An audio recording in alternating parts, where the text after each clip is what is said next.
there everyone, it's Misty from TheJollyFatElf. Thank you so much for joining me. In today's video, I have the last video in my one stamp 3 ways.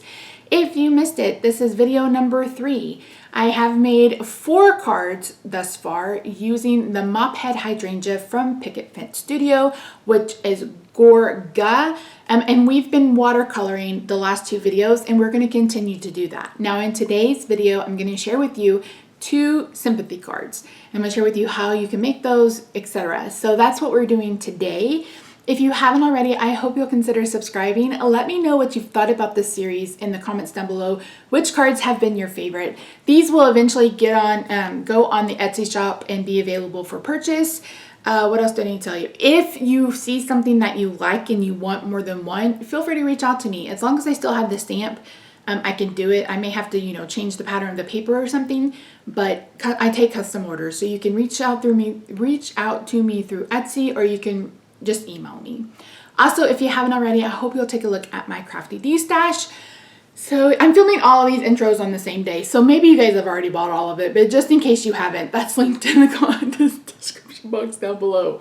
So anyway, let's head over to the craft table and I'll walk you through the last set of cards. So I started this set of cards a little differently. This is actually a kind of light tan ink from Honeybee Stamps. It's supposed to be a, what's it called? No line coloring ink. But clearly my stamp either wasn't clean enough or I just didn't do a very good job. So this is the same paper. We're doing the same exact thing. I'm taking one of the lighter blue markers that I have in that set, and I'm just going around the whole entire image. And then I'm going to bring some water in and just pull that color out. So we're basically just making a halo effect, and there's not going to be any color added to the actual flower or the stem, leaves, etc.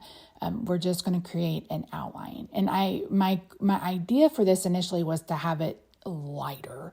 Like I didn't want the flower to be so bold, but again, either my stamp was dirty or this ink is darker than I thought it was. I'm not sure. Like I said, I thought it was supposed to be no line coloring ink. So I don't know.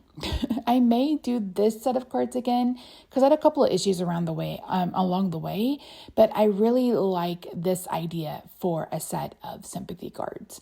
So I ended up doing that to both sides. And another thing that I didn't really love is that this side is straight because of the how the stamp is cut off. So if I were to do this again, I wouldn't use this image like this. I would do this image for something else, and I would just do 2 of the other side.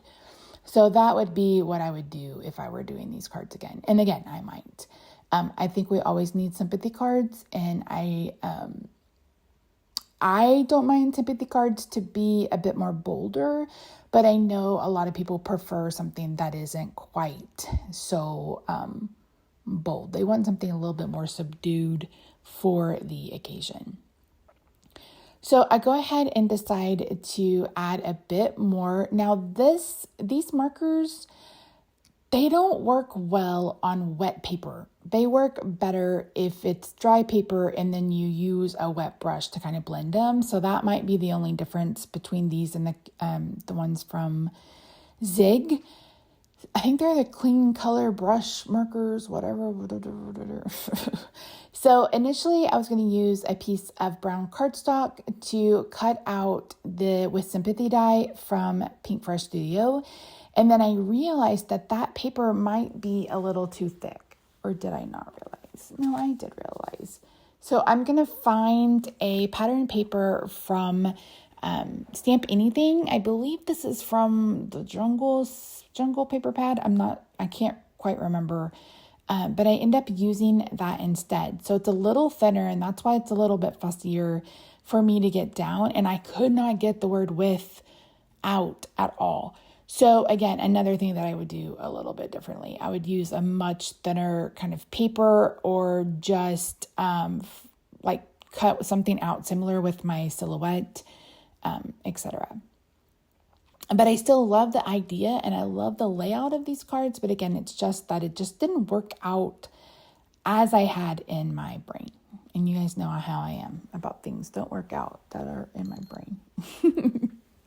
So I'm using a Tim Holtz craft pick to just kind of move stuff around. I'm sorry that that's mostly off camera, but I needed it like right in my face so I could get this some semblance of straight. So once I've done that, I'm going to go ahead and get these ready to go on some paper. So for this one, again, a really simple layout, just added the sympathy die. That's basically a sticker now. And then I'm going to bring in some snow cone cardstock from MFT. I've squared that at 5.5 and then I've cut it at 4.25. So I have 2 card bases.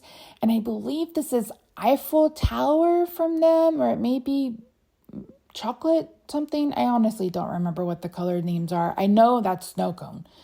And then I'm just adding that to the layer and adding these flat down. I didn't add any extra embellishments, anything like that. Again, these are sympathy cards and I wanted them a bit more subdued, I guess is the word I'm looking for.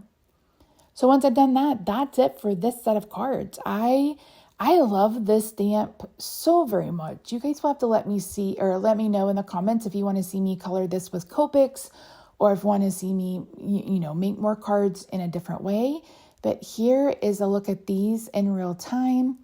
Really pretty, such a soft, pretty card. I really do love them. But of course, the first ones are my favorite. Don't tell anybody. Anyway, friends, thank you so much for joining me today. I really do appreciate you.